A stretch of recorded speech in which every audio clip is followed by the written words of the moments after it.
You know, we were talking to each other, and you know, what transpired. Like I told him, he got one on me, I got one on him, and it is what it is. How do you take the actions here? What did that?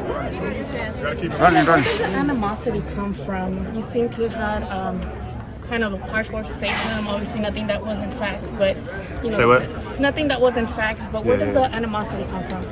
I mean, I got my game face on, you know. We were talking to each other, and you know, what transpired. Like I told him, he got one on me, I got one on him, and it is what it is. How do you take the actions here? What do you take from all of this and him being the one to throw a punch and this whole stuff? Well, he didn't throw a punch. His arm was bleeding. You see his arm up there bleeding. He kept dabbing it. Yeah. Because his arm had like sunglasses right here. Pushed him into my face, and that's what gave me a scratch on my eye. So, yeah. That's really it. Like, can I ask you, the moment you had against Uskategi, but now you have this big moment against Canelo in a pay-per-view, what has Andre Ward told you about not being rattled, not being scared, living up that? Because usually fighters, when they're at that big stage, they get rattled in the first few rounds, but what has Andre Ward told you about living in that moment? Just staying focused and locked in. I mean, he knows that I'm already capable of doing that. He knows that I'm good at that. I've had chances to slip and fall before. In the Jose Uskategi fight, I had a chance to do that. Going into the fight, I had a chance to do that after my eye got cut from a headbutt.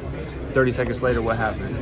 You know, I stayed focused, I stayed locked in, I set him down for a second time. So, you know, I've been home back in Tennessee, fought in front of my hometown, thousands of people showing up, pulling me this way, pulling me that way. I could have, you know, succumbed to that, but I stayed focused. I got the job done in spectacular fashion. I mean, I've been on the big stage before, so, you know, I feel like sometimes people get too wrapped up in this media stuff. It's really just answering questions about boxing and taking a few pictures. But what has Andre Ward told you? Any advice about that? Just to stay locked in and focused, like I said, stay locked in. How integral has he been in this camp for you so far? How what? How integral to the camp has he been so far to you? I mean, we went out there for a couple of days and trained, and that's been it. So. Now, should you capture the belt, would you finally like to fight Benavidez and get him somewhere to? That's the plan. You know, right now I'm focused on November 6th. Everything else, you know, doesn't matter right now. All right, guys, we're moving.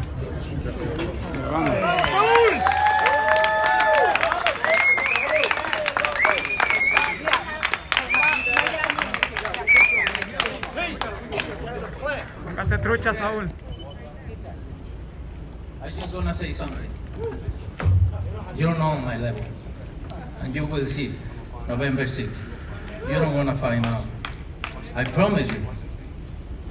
Thank you everybody. See you November 6th. You know what I do, and you know what is come to with this guy November 6th.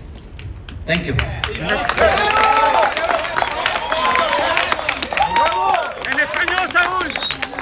Well, we will have a chance to hear more from the fighters as we this time turn to our Q&A session. My pleasure to hand the microphone duties over to Emmy Award-winning sportscaster and host of Showtime Championship Boxing, the one and only Brian Custer. Brian, here we go.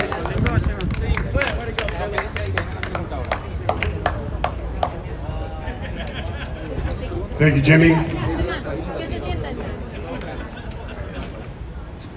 Canelo, Caleb, welcome back.